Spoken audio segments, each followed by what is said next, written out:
What's your I was only gone X minutes? What the hell happened story? Story 1. I was watching TV and went to my room to get my phone charger. I was gone 2 minutes max. When I got back, a goat was on the coffee table. It scared the shit out of me. Story 2. First day of summer break after grade 7. I went to a skate park with a few friends and one of their dads drove us all. He went to get a coffee and said, "Don't break anything until I get back." And I did not listen. I went down a quarter pipe and broke both my radius and ulna on my first try. He got back and I was sitting on a bench holding my crooked arm. I'd have been annoyed if that were me. All the man wanted was to sit with a nice cup of joe and watch kids hurt themselves. Story 3. Comcast and FedEx both left a "just missed you" on my door when I was gone for 5 minutes to shower during the later quarter of a 5 through 6 hour time frame. They may have well come and just left notices without even knocking. I've caught both UPS and FedEx at different points, stop, get out with the form, stick it on the door, and run back to the truck. Story 4. I experienced being hunted by a tow truck in Chicago. A friend and I were delivering a couple big monitors to his apartment. We pulled around behind the building, but he didn't have the key for the back door, so we quickly ran around front and came out the back door of his apartment to see the car gone. Like, not going, or the tow truck loading up the car. It was gone. We couldn't have taken more than 90 seconds. Story 5. Went to work one day. I literally lived right across the street from my job, so I walked to work each day. By the time I got to work, my boss told me I needed to go back home. It was an emergency. Apparently my power had been cut off. My stepdad has flipped and scared the shit out of my siblings and attempted to kill my pregnant mom. Attempted to kill my pregnant mom. I think I need to know how this all shook out. The power department came out and cut off the power due to non-payment of bills. My stepdad started screaming and cussing about it, which scared my siblings.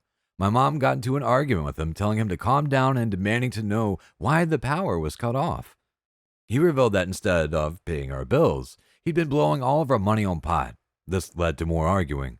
Stepdad got angrier and started choking my mom, which is when my siblings called my job to have me come home. I had to fight him off. We all got out of the house, went back across the street, and called the cops. This was before cell phones were common. Cops come out 45 minutes later, question us, take pictures of the marks on my mom's neck, then go question stepdad. Cops come back and escort us into the house, tells us to pack bags and for us to leave. Stepdad gets to stay in the house, even though he wasn't on the lease. They don't arrest him.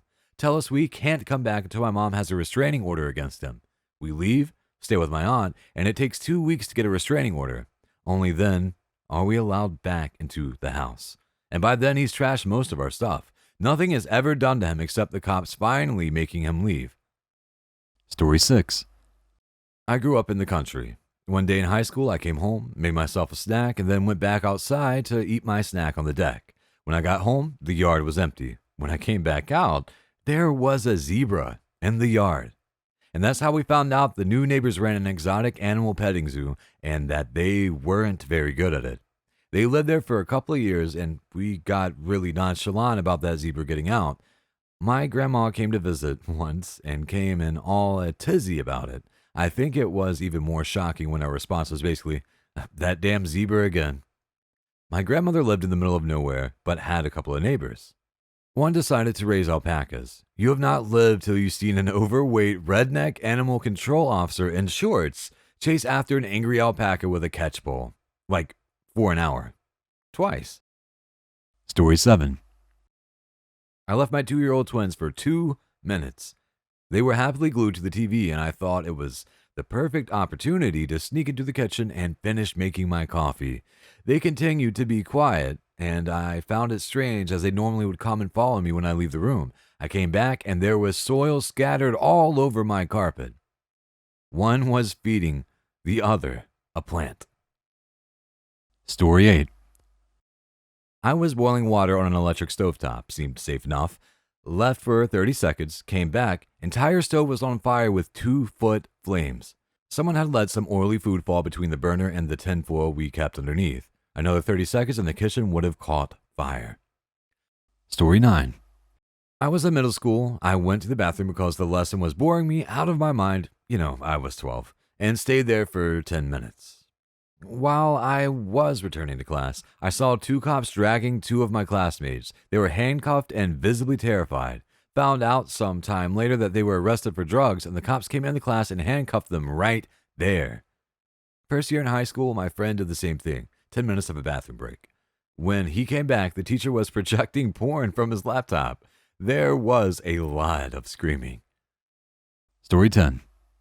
One night I was on my own and decided to make a nice meal for myself. I spent about half an hour preparing and baking a delicious chicken breast with sun-dried tomatoes and brie cheese. So I got everything ready, set up my dinner and my beer on the coffee table, and sat down to eat and watch some TV. At this point, my cat waltzed in and sat on the couch next to me. He then dropped something out of his mouth next to me. I turned to look at it. It was a snake. Shit. Okay, no big deal. It's not a big one. So I got up and grabbed some snake wrangling tools, a dustpan, and a brush, and scooped this little guy up. I walked out the front door and tossed the snake back into the bushes, hoping the cat won't go after it again. I was gone for about 15 seconds. I came back inside and my dinner was gone. The cat was under the table, hunched over a half-eaten chicken breast and growling every time I came near. And that's the first time my cat distracted me with a snake in order to steal my dinner. Story 11. First baby, wife has never left our little girl but decides to run an errand, leaving me, Dad, alone with her. I assure wife all will be well in her short absence. Kid is sleeping in my arms. All is quiet. I give my wife a kiss and she heads out the door. Walk back to the sofa with sleeping kid. Notice kid could use a diaper change. Set baby on changing table. I take off old diaper. Baby wakes up. Proceeds to erupt with a volcano of projectile diarrhea. It is all over me. Changing table, wall, I panic. Pick up baby, still hemorrhaging, an unending spray of baby turd mist. Take her to the kitchen sink and flip on the water. Water is cold. Set baby in sink. Baby screams like a demon. Wife opens the door, forgot her purse, shit all over the floor. Desperate, shit-covered husband wrestling with desperate, freezing, shit-covered baby. Wife was gone, maybe 90 seconds max. Story 12. I live above the pizza place that I work at. I'm also full-time in college. Last night, they called me in for just an hour or two to help close. No big deal. After a full school day and going into work for a bit, I was exhausted. I walked up the stairs and into my apartment. There was new decorations everywhere. My furniture was gone, and my bedroom door was open. I screamed, "Holy fuck!" and kicked open the door to see who was in my room. I was only gone for an hour. How could someone move in and move out all my shit?